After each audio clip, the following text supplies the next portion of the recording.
Okay, so thanks for coming to our panel. I hear we're in competition with the CEO roundtable, which is a tough slot to be in, if I'm being honest, and after lunch. I mean, it's just rough.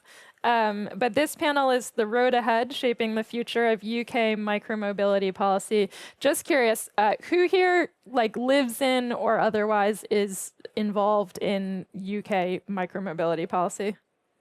Okay, and who has nothing to do with the UK and is just here as a tourist? Okay, cool. You're also welcome. So to start, if everyone could introduce themselves, that would be great. We'll just start with you, Tom, and then go down the line. If you could just give your name, what you do, and how you typically commute to work. I'm Tom Hardy. I look after micromobility policy for... Oh, wait, sorry. The mic isn't working. We'll pause. I'll tell you me while they work it out. So I'm Alison Griswold. I write a newsletter called Oversharing, which is about the gig economy and micromobility. I have not written it in a year, and yet they asked me to moderate these panels, which I think is a real vote of confidence, if I'm being honest. I usually commute to work by either tube or cycling, but like my own bike that I have, and I keep in one of those cycle hangars that you might know if you live in London, which are really great. And I was on a wait list for 2 years before I could get the space. Hal, I'm going to skip to you, and then we'll come back to Tom. Yeah, of course. I need to switch places. Oh, sorry. The wrong seat. We did musical chairs at the start of my last panel, too. Okay, Hal, you go. Yeah, of course. My name is Hal Stevenson. I'm Director of Policy for Lime in the UK and Ireland. I get to work on Lime, mostly bikes, scooters as well. And how do you commute to work? Online. On bikes or on scooters? Mostly bikes, Mostly bikes. scooters as well. Okay. I'm Tom Hardy. I look after micromobility policy at the Department for Transport in the UK government. So that's e-scooters, shared bikes, pavement robots, things like that. And I get to work, I ride my bike to the station, my private bike, then I get a train to Vauxhall, and then I walk the last little bit to the office. So you're a true multimodal transport user. Exactly. Yeah, great. Does it work? Yeah. Perfect. So I'm Christina. I head up our Northern Europe business at Voi, and a dinosaur by now. Been with Voi 6 years now, so since the beginning. In London is a different commute than the rest of Europe, but there I Voi, and then I tube, and then I walk. So integrated travel. Excellent. Also, there's lots of seats. If people want to walk in, feel free. Or you can hover in the back. That's also okay. So I thought for our first question, because this panel is about the future of UK micromobility policy, it would just be good to set our scope a little bit. I think obviously when we talk about micromobility, most of us think about bikes, scooters, but there are other form factors. So this might be a question for you, Tom, but it doesn't have to be. But when you think about these policies, what else might fall under that we would be considering? That's a good question. It's something that we spend a lot of time thinking about, how we define micromobility, and we don't have an answer. But in general, something that's smaller and lighter than the thing it replaces. So starts to stray into bits of freight, like I said, pavement robots, e-cargo bikes, things like that. But I don't think we've got a strict definition. It's just one of those things that you know when you see it.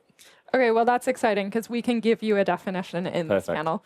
So Hal and Christina, do you have a definition we could give Tom of what else might be under micromobility? Lime's focus is certainly shared e-bikes and e-scooters. We're also looking at things like throttle bikes to make them more accessible for a wider range of users. And I think, like Tom was saying, things like cargo bikes also fit into the category too. I think my advice to Tom is don't overdo and overthink it, because I think everyone working in the space now for 6 years, we know how quickly things change in our industry. It's a full new industry. So the more time you spend trying to define what micromobility is, the harder it's going to get. So I think that's my advice to Tom. Don't overthink it, overdo it. Light electric vehicles, and then have high-level specs, because it's going to change. The subtitle of this panel is Advice to Tom. Okay, so the elephant in the room, I'm really sorry, Tom, this is starting heavy off on you, is that the UK still hasn't legalized e-scooters. And obviously we have two representatives of e-scooter operators who probably have strong opinions about this. And so I was just wondering if we could talk a bit about, as far as you're allowed to share, sort of what is delayed legalization, and then what timeline we might expect to see. And also a question I always have, just being in London, which obviously isn't the entire UK, is whether e-scooters are almost de facto legal, because I see them all the time and I don't think I've ever seen enforcement of the illegality of them. So yeah, maybe Tom, tell us what you can, and then we'll pass it off to our operators. Okay, you might have to remind me some of the questions as we go along. That's all right. So I think e-scooters, so the way the UK regulations are set up is we've got laws for what can be bought and sold. So they can't set on fire, they have to meet general product safety regulations. And so you can go to a shop and you can buy an e-scooter and lots of other things, lots of other motor vehicles. Then we've got a separate set of laws which are all about how you use vehicles on the road, mostly from the 1980s. And broadly, there is bicycles and e-bikes, electric assist pedal cycles, and there's motor vehicles, cars, mopeds, vans, and there's nothing else, just because in the 1980s, Parliament at the time didn't envisage anything else. So we find ourselves in a situation now, and probably 2018, 2019 is when it started to be on DFT's radar, that there were these new vehicles that anyone could buy, and then you could just, you're not meant to, but you could just take them out and use them on the road. So in 2020, during the pandemic, Boris Johnson was Prime Minister, who in the UK is famous for his love of cycling and other things, decided to accelerate some e-scooter trials that he was planning to do anyway. So e-scooter trials were set up, and eventually they were in 30 towns and cities around England.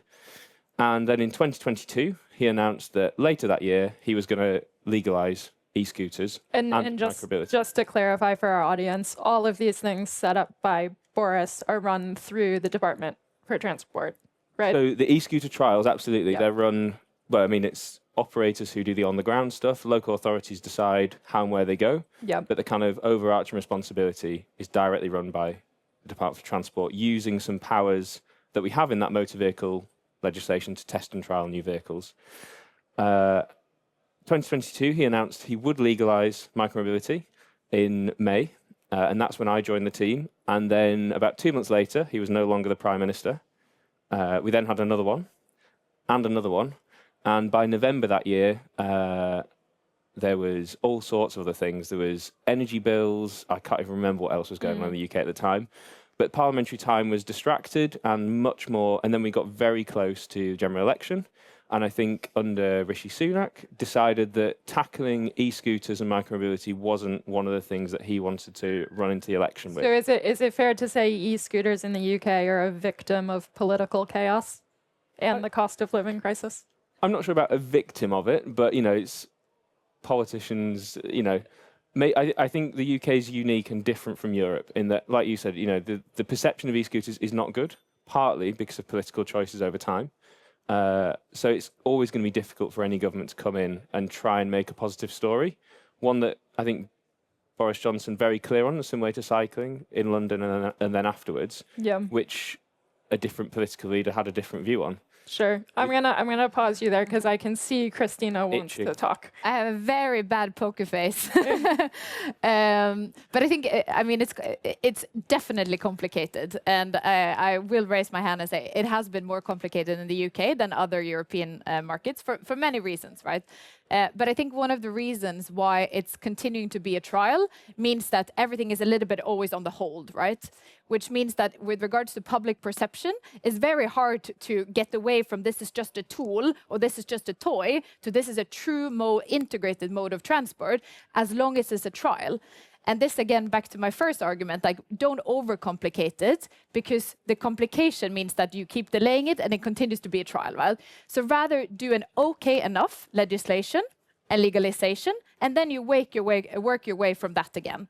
that's our main kind of push, because I think we will solve a lot of the kind of problems that we're faced with in the UK if we get past this concept of trials as well. Yeah, and is Voi's presence in the UK all scooters, or are there any bikes? Both scooters and bikes. So, What's the breakdown between those two? so currently around 5 to 10% is bikes, Okay. and the rest is scooters. But we have the most UK contracts on the scooter side, because that was where we started. Yeah. Yeah, and how I assume Lime is quite skewed to bikes throughout the UK. Is that accurate? Yeah, the majority of our UK business is led by bikes. One thing I would say, and it's not just because I'm sat next to Tom, I think in the context of what DFT officials have had to deal with, they've done extremely well to keep the show on the road. You know, they can only act within the parameters that they're given politically, and they've managed to navigate a number of cliff edges for the industry. You know, there was a real possibility that at various points when these trials were meant to end, that would have resulted in services stopping, warehouse leases being cancelled, people losing their jobs. So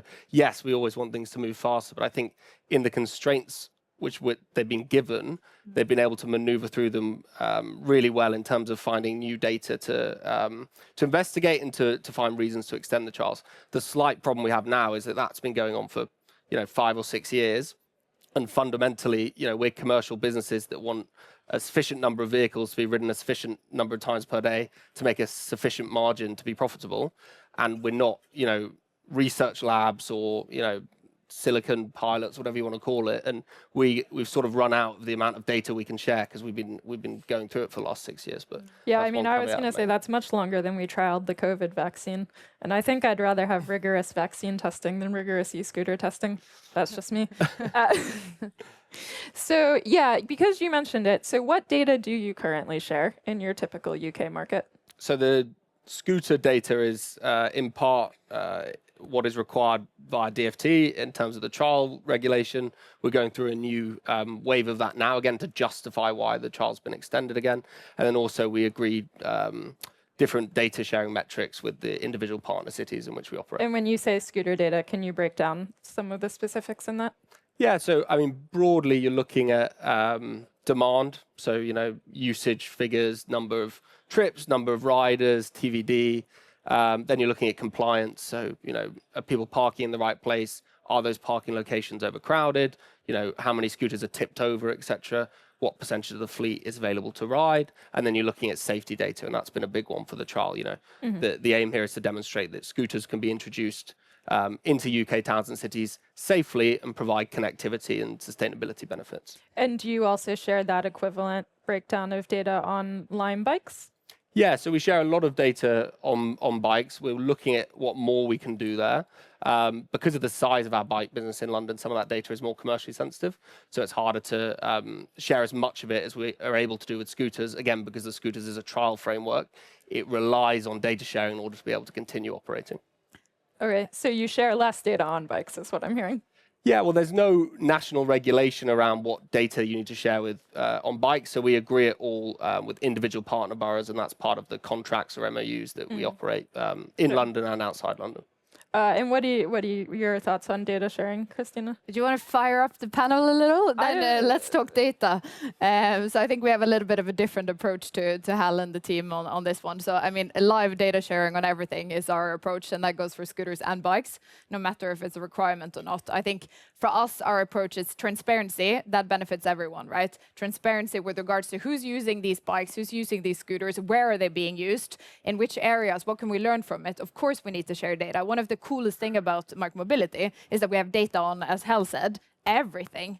So our approach is that we have to share that because we're together trying to learn. And that also goes for London in our case. So when we're now launching London, we just started now 2 months ago, very exciting, also coming in with bikes. We've had a little bit of a different approach where we go in with direct plugging in TFL into our APIs and then full live data accessed also on the bike side because we believe in that transparency. Yeah, and Tom, I'm curious, in your experience, how important is this sort of data at DFT? Good question. So I think the delay to making micromobility legislation isn't for a lack of data. But at each point, so like Hal said, the trials have been extended 6 years. We had the general election last year. When a new Labour government came in, they didn't want to be making decisions based on data collected in 2021. Yeah. So some of it is just time rather than new data and different data. But I think the other thing we're seeing over time is safety is changing with e-scooters. And, we expect things to look quite different 5-6 years on when e-scooters have been around for a long time in these cities than when they did when they were brand new. Everyone was in the middle of COVID, riding them for the first time because they have nothing better to do. So Yeah. Even outside of e-scooters, then safety though, has DFT been able to use any of this data for like improved transport planning or sort of like syncing up between transit services? That's a good question. So I think a lot of that transport planning is done at the local level.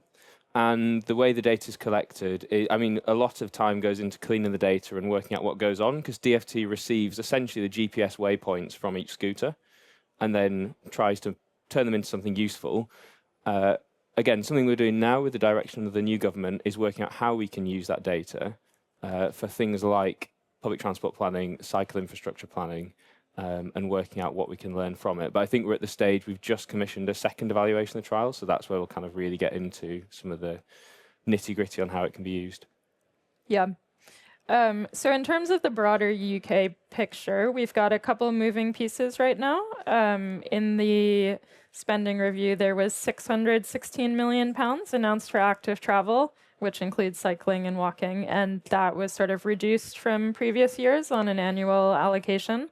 There's also some talk about devolution, and potentially that could include handing more transport powers to local government. So I wonder, maybe Hal, you can take this first, just what you think about these sort of macro UK transport policy things and how they affect when you look at like the next couple of years for Lime. Yeah, the first thing I'd say is we absolutely understand that public authority, whether that's at a national level or a local level, budgets are really tight. There are cuts that need to be made. I would say that investing in active travel is one of the most efficient ways you can invest capital in terms of health benefits, connectivity benefits, sustainability benefits. So whilst we don't want to see a trend in reductions in investment in that area, operators like Lime, and I'd say Voi as well, are really well placed to go in and partner with cities to make up for that lack of funding. So we can go and work in a city, we provide all the investment for things like parking. We can set up a scheme for them in a cost neutral way, which means they can still deliver on their active travel targets, but they're not actually having to invest their own or public funding into it. It can be done by a private operator. Yeah, Christina, what do you think? No, fully agree. But it's about setting up schemes that work both for the cities, the operators, and also the riders. And I think there we have a little bit of a way to go in the UK if you compare it to the rest of Europe, both in the way that the contracts are set up, but also, as we say, we're missing parts of the legislation in cities like London, for example. So, I think that's my advice to the devolution bill as well, is that the cities get the right tool to put up the right type of contracts for this to really work out. Yeah. In both of your opinion, would it be preferable for micromobility to be devolved? I would say so. We've seen that succeeding quite. So I'm looking at the here from the road authorities in Norway, and I think they did something really, really smart, where they gave a very macro kind of view on like, this is the definition of micromobility. This is the tools that the cities need as a baseline to be able to regulate the space. And then they said the cities know their problems, they know their opportunities best themselves, but they gave some clear guidelines. And I think that's been our advice to DFT as well, to do something similar. So macro regulate micromobility, as cheesy as it sounds. Yeah, I think central government has made it very clear that they want to see more power move to big regional combined authorities. I think that makes sense for transport. We're on board with it. There's a load of really exciting opportunities to go and work with those combined authorities to build well-used, well-managed schemes. At the moment, if you look at Lime's business in the UK, got a really successful, really large bike business in London, which also has a smaller scooter business. And then we've got some schemes in other parts of the country as well. But there's no reason why we can't set up a service that is as large and successful as London in a city like Manchester or Birmingham. And one of the things that can be helped or help that process along is a devolution of powers and crucially some guidance that goes along with those powers that help cities set up services and also incentivize them to take that first leap to actually have a service. So some sort of presumption in favor of active or shared transport would be really helpful. Yeah. You're pro getting letting cities get the tools in the UK as well. Oh yeah, absolutely. I mean, our business is based on building partnerships with cities, so we want them to have all the tools they need to build, services for the long term. Nice. So another thing I wanted to talk about is sort of in the UK, but also more broadly, how to balance private operators with more explicitly public services. And I don't want this to only be about London, because I feel like anytime we talk about the UK, there is a tendency for that to happen in the discussion. But I am going to use the example, which is that since private micromobility operators came and really started taking off in London, it seems that there's been a stalling of expansion and investment in Santander Cycles, which is the cycle program that's operated by TfL. And I pointed out also because Santander, compared to, say, Lime, is notably cheaper. And therefore, my earlier panel was on essential public transit and bike share. And one of the points that came up over and over again was price, and that accessibility is really important if bike share is going to be, quote unquote, essential to public transit.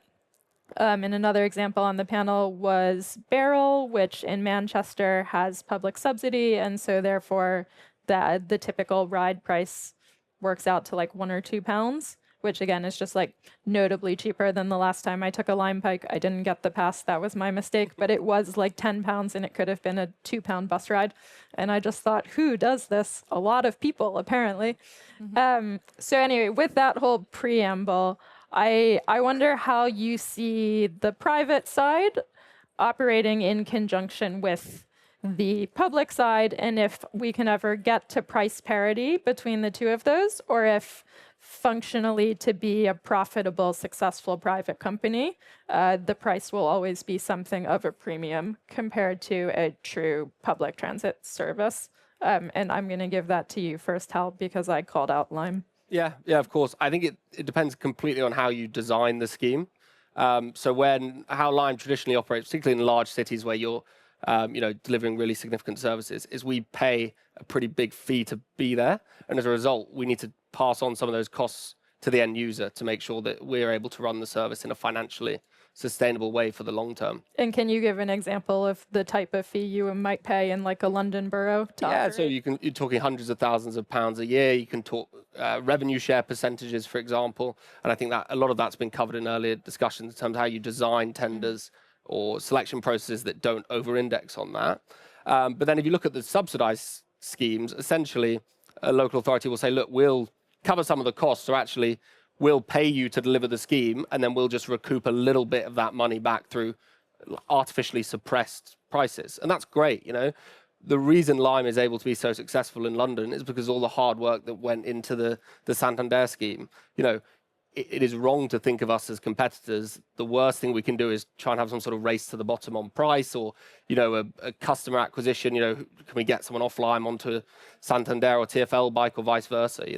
The long-term solution here, in my view certainly, is that what you do is you move away from having to subsidize a city service that then competes with a private operator, and you actually say to the private operator, can you come in and run the service, and we will charge you reduced fees, but you have to hit certain affordability requirements. So when the market is already looking to solve the problem, you can do it in a much more cost-effective way and then spend that money that would have been spent on subsidizing the service on something else, like building more cycle lanes. And would the cost cap apply to everyone, or just to certain income? Yeah, I think that would be up to the cities, but yeah, you'd certainly want at least minimum pricing for eligible users, which is something a lot of operators, I'm sure we've got an access scheme. I'm sure because obviously true public transit is subsidized for everyone, and then additionally subsidized for certain. But the challenge we have now, right? An example of a tender, you need all of this top of the range tech, whether it's pavement detection, Bluetooth beacons to improve parking, then you have to bid a certain amount of revenue share, and then you also get marked on how cheap your pricing can be. And that's sort of an impossible triangle, because you can't have the best tech, the lowest prices, and give the most amount of money to the city, because Why you won't be not? around. That sounds very reasonable to me. Christina, what do you think? I kind of agree, but I think from a little bit outside-in perspective too, I think that the challenges to the pricing element in the UK is, I would say, is mainly twofold, right? It's the way that the contracts in the UK are set up. So I mean, we've talked about revenue shares, profit shares. It's the only country in Europe that have gone kind of down that path, and we're seeing operators kind of leaving the markets. We're also seeing very high pricing. So there's something away that we've designed some of the UK contracts that are clearly not working. What we can learn from other countries and other cities on that is that you need to design contracts that really make it sustainable and really leverage what you, Jonas, talked about in your panel earlier today, what we truly deliver, which is mobility, right? And then we can talk public transport integration and what that's not. But you need to evaluate those on the criteria that we actually deliver, which is mobility. And then, as you see, you can just see the results in other contracts in other cities. Prices come down because it's healthy competition, it's healthy operators, prices will come down. So if you look at the average price points, UK versus rest of Europe, UK is significantly higher across both bikes and scooters. So I think that's one point. I think the second point is also, again, competition and the competition element, right? Take London as, we're not going to only talk London, but take London as an example, because it's a big city, it's a monopoly, right? Of course, in a monopoly, prices go up. So I think those two, designing the contracts right and then having healthy competition, I think is important. Yeah. The last thing I wanted to talk about, and then we'll take some Q&A. Just this is going till 10:40, or sorry, what time is it? 1:40? Yeah. Originally, this was scheduled to end at 1:30, but then we started 10 minutes late, so we're going to 1:40. Yes. Okay. Cool. So I thought we'd have a nice conversation about parking, what I like to call the parking problem, because it is a problem that has not been fixed despite many efforts. So Lime actually did some really good work on this and had an event about a year ago where you guys launched a big parking report and sort of a plan, and had some very interesting data on what causes clutter on streets and things that cause people to not like e-bikes and e-scooters. So I wonder where we're at on that. Tom, is this something that comes up at all for DFT when you're thinking about e-scooter regulations? It's certainly something we hear a lot of. Yeah. Our post bag is full of people complaining about badly parked e-bikes and e-scooters. I think what's interesting is that, certainly from what we see, people view them together. And in the UK at the moment, the local authorities like TfL or Liverpool, West of England, they have complete control within reason of where e-scooters park. And with e-cycles, it's their agreements they make with the operator. But we see complaints roughly in equal amounts, albeit perhaps e-cycles, especially because the usage in London, it definitely weighted that way. I think what's interesting, though, is how I think in that report, it was 95% compliance on parking, something like that. And I think my impression is just because of the sheer quantity and the usage per day, that's still potentially, 5,000, 10,000 badly parked bikes every day. So it's natural that people are going to be bumping into them. And I think there are improvements, but there's a question for cities, perhaps less so than DFT, on what type of parking bad parking are they most interested in, and where do they want to direct them? Because I think 100% compliance, even in a DOT scheme, is unrealistic. So there's going to be a question about what's the goal and what's the end point. You said you hear a lot about this from people. What is one of the best comments you've ever gotten or complaints about? That's a good question. That's a good question. To be honest, my favourite thing is looking at some of the accident reports. Go on. And what people report into the apps. I think the best one is "ouch, that really hurt," which wasn't very descriptive. And Becky, who deals with them all, is sat somewhere in the audience, so probably has some good ones. But oh, where's Becky? Oh, well, if she comes, she can be on the panel next time. Just read out the complaints and accident reports. That sounds fun. Okay. Christina, what are your thoughts on parking? And then we'll go to you, Hal. on the optimistic side, so like again, to finding the right incentives and the right types of regulation is like a scooter in use is never wrongly parked. So like, how do you design a scheme that the scooters and the bikes are always in use and never parked? That's the optimization game, because then you don't take up unnecessary space and you're not in the way. So I think just rephrasing the question a little bit. Well, they have to be parked at some point. At some point, but then another rider picked them up. So that's a key KPI that we measure. Like, how long does it take from that scooter or bike to be parked until it gets picked up again? That's the entire optimization. On parking, what is needed is that the cities needs, again, tools. They need tools to be able to enforce wrongly parked vehicles. There will always be, no matter how many parking spots that we wish for and want, there will always be wrongly parked vehicles, because imperfect riders, imperfect tech, and what else not. So they needed tools. And what are examples of some types of tools that? So take Scandinavia as an example. They're all using the same. They're fining bikes and scooters that are wrongly parked. And then we have many levers with regards to actually enforcing that, but they are using that tool and they are enforcing it. A little bit too much, but again, it has effects. And does the fine go to Voi or does the fine go to the rider? We take most of it right now, but we're also piloting. Is that an English word? Piloting to forward some of the fines also to riders, because we don't want the bad parkers either on our platform. So I think, again, that's what I wish for the UK, to be able to actually enforce that wrongly parked vehicles. But we're seeing TfL doing it now somewhat in London, which is great. They're having a go? Yeah, I just read an article, something about, what was it, £33,000 of fines from TfL to Lime and someone else. Yeah. Oh, is this Forest. news to Yeah, you? yeah. Okay. Yeah, I mean, yes, fining and mechanisms for enforcement are important, but the long-term solve is more space, right? Fundamentally, there are more people in London and other major cities that want to use shared e-bikes and scooters than there currently are spaces available.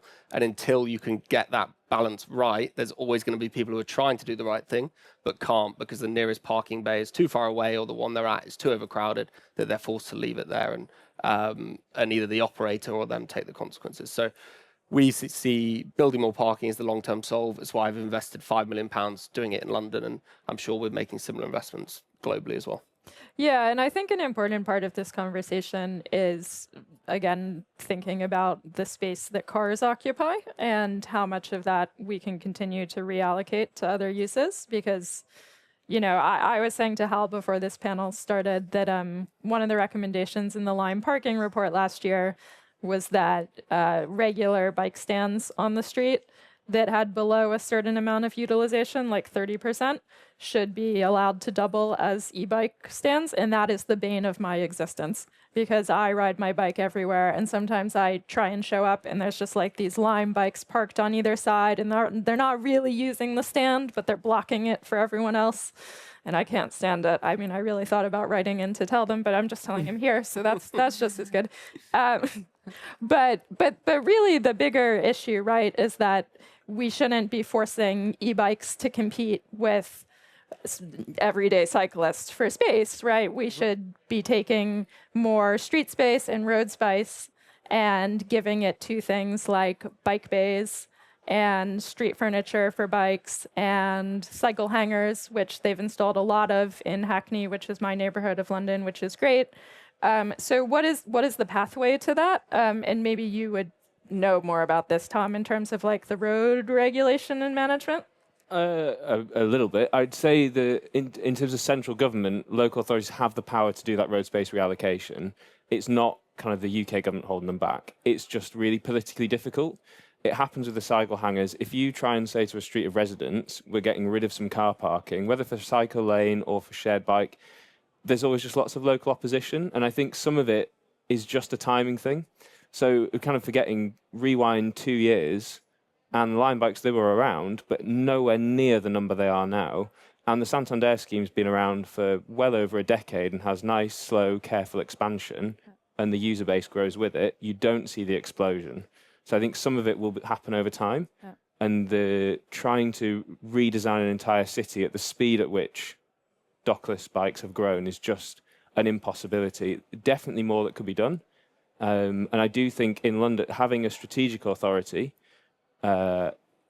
which is what should be happening most outside the UK through the devolution, will help. It will remove some of the really small arguments over parking. Unfortunately, that will remain in TfL because the borough system. But some of it's just time, I think. But here is where we boil down to the first question. Here is where we need data, right? Because it's hard to argue with data. If you have daily, okay, you have 10,000 rides ending outside the store, what's the argument against kind of removing that one car parking spot if you actually daily have 10,000 rides ending there? And that's our entire pitch to why we need to share data, because it benefits us in turn.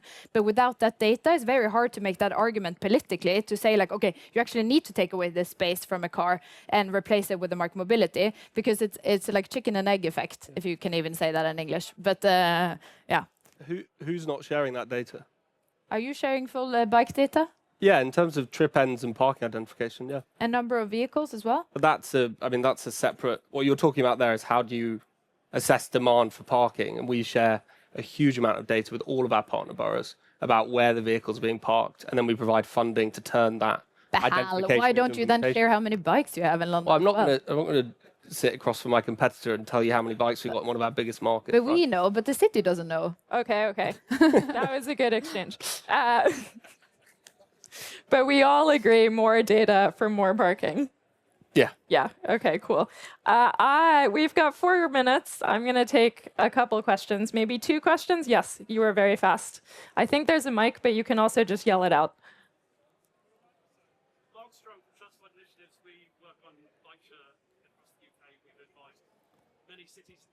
I wanted to pick up your point, Alison, about bike parking. Thank you. We recently did a big piece on bike parking, not on shared bikes for BCP, Bournemouth, Christchurch and Poole. And we found this split issue of having Sheffield racks for both private and public bikes in there. And I wanted to focus on some of the cities outside London. So the Bournemouth idea, I live in Brighton. I use Beryl, but I use everyone's bikes, to look at things like the smaller cities, because the smaller cities, they're big cities, but they're smaller in comparison to London, Manchester. They're the ones that are really suffering and finding it very hard. In the UK, local government finance. I'm going to ask the question be a question. Finance, that's the question, is how do you get things into those cities? Because those cities are really strapped for cash. And your point about revenue, it's really difficult in council governance. Yeah, so how do you get investment in bike share and parking and infrastructure into smaller markets that aren't necessarily obvious investments? I would say work with operators to design schemes in a way that they can be financially sustainable. So things like more flexible parking rules, improved vehicle availability means that you're able to generate enough revenue to be in a market that maybe it's got a lower population or a lower density. Yeah, so it sounds like there are almost concessions a smaller city can make that don't require a financial investment from them, but are being more permissive in a way that becomes attractive and makes it possible for the operator to come in. Exactly. Do you agree with that, Christina? 100%, and we already do this in a lot of markets, like sub 100K inhabitant cities. So it's absolutely possible, but you need to design it a little bit differently. Okay, any other questions? Yes. Yes, microphone. Hey, it happened to, I work for Transport of London for 3 years, like 5 years ago. And I remember when they were building these new electric bikes for TfL, was a problem of tracking the bikes. And you guys spoke a lot about sharing the data. It's allowed now to actually track a bike, because it was a problem of privacy back then. I mean, data protection is definitely a hurdle to overcome. I wouldn't say it's insurmountable. Every set of lawyers has their own slightly different take, but it's certainly not an issue for us. It's pseudo-anonymized. So the way in which it's collected means we don't match that to users, which allows us to store it. And we have very long documents about how we protect it and all the rest of it. But it's not an issue for us. I'd be surprised if it was for TfL as well, because they're going in and out of docks. They're not going anywhere near people's homes or workplaces. But I'm not sure what the specific issues were. Sounds like a good policy argument, in my opinion. No, it's anonymous data shared via a third-party platform operator called Blue System. So shouldn't be a blocker. Okay, I think we are at time, but thanks everyone for coming to this panel.